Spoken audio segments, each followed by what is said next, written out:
And Absalom met the servants of David. And Absalom rode upon a mule, and the mule went under the thick boughs of a great oak, and his head caught hold of the oak, and he was taken up between the heaven and the earth, and the mule that was under him went away. And a certain man saw it, and told Joab, and said, Behold, I saw Absalom hanged in an oak. And he took 3 darts in his hand, and thrust them through the heart of Absalom, while he was yet alive, in the midst of the oak. And David sat between the 2 gates, and the watchman went up to the roof over the gate unto the wall, and lifted up his eyes, and looked, and behold, a man running alone. And the watchman cried, and told the king. And the king said unto him, Turn aside, and stand here. And he turned aside, and stood still. And behold, Cushai came. And Cushai said, Tidings, my lord the king, for the Lord hath avenged thee this day of all them that rose up against thee. And the king said unto Cushai, Is the young man Absalom safe? And Cushai answered, The enemies of my lord the king, and all that rise against thee to do thee hurt, be as that young man is. And the king was much moved, and went up to the chamber over the gate, and wept. And as he went, thus he said, O my son Absalom, my son Absalom, would God I had died for thee. O Absalom, my son, my son. And it was told Joab, Behold, the king weepeth and mourneth for Absalom. And the victory that day was turned into mourning unto all the people. For the people heard say that day how the king was grieved for his son. And the people gat them by stealth that day into the city, as people being ashamed steal away when they flee in battle. And when Jesus was passed over again by ship unto the other side, much people gathered unto him, and he was nigh unto the sea. And behold, there cometh one of the rulers of the synagogue, Jairus by name. And when he saw him, he fell at his feet, and besought him greatly, saying, My little daughter lieth at the point of death. I pray thee, come and lay thy hands on her, that she may be healed, and she shall live. And Jesus went with him, and much people followed him and thronged him. And a certain woman, which had an issue of blood 12 years, and had suffered many things of many physicians, and had spent all that she had, and was nothing bettered, but rather grew worse, when she had heard of Jesus, came in the press behind, and touched his garment. For she said, If I may touch but his clothes, I shall be whole. And straightway the fountain of her blood was dried up, and she felt in her body that she was healed of that plague. And Jesus, immediately knowing in himself that virtue had gone out of him, turned him about in the press, and said, Who touched my clothes? And his disciples said unto him, Thou seest the multitude thronging thee, and sayest thou, Who touched me?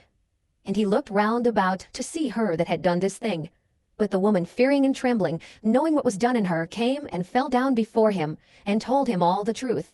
And he said unto her, Daughter, thy faith hath made thee whole. Go in peace, and be whole of thy plague. While he yet spake, there came from the ruler of the synagogue's house certain which said, Thy daughter is dead. Why troublest thou the master any further? As soon as Jesus heard the word that was spoken, he saith unto the ruler of the synagogue, Be not afraid, only believe. And he suffered no man to follow him, save Peter and James, and John the brother of James.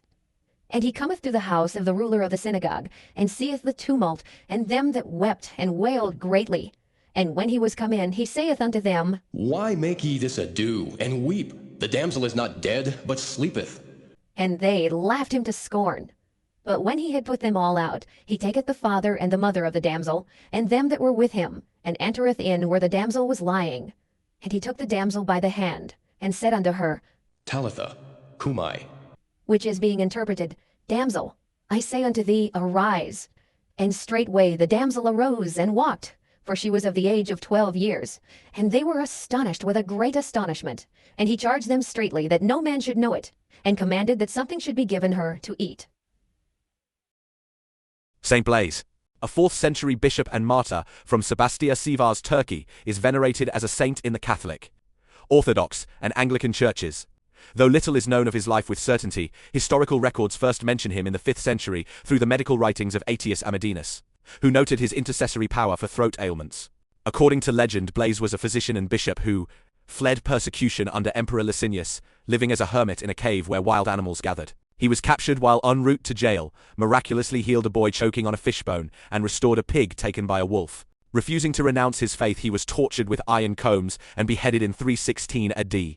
His feast day is celebrated on February 3rd Western Church and February 11th Eastern Church. He is the patron saint of throat illnesses, wool combers, animals, and candle makers, and is especially known for the tradition of the blessing of the throats, where 2 crossed candles are used in a prayer for protection.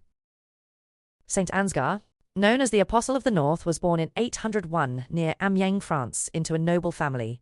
Educated at the Benedictine Abbey of Corbie, he experienced transformative visions that led him to a life of devotion and missionary work. In 826, he travelled to Denmark, where he established the first Christian communities and later ventured to Sweden, building the first church there despite pirate attacks and persecution. Appointed Archbishop of Hamburg-Bremen in 831. He became the first archbishop responsible for evangelizing Scandinavia enduring the destruction of Hamburg by Viking raids and the temporary return of paganism. Despite setbacks, he remained steadfast, promoting education, charity, and the faith. He died in Bremen on February 3, 865, and was declared a saint by Pope Nicholas I.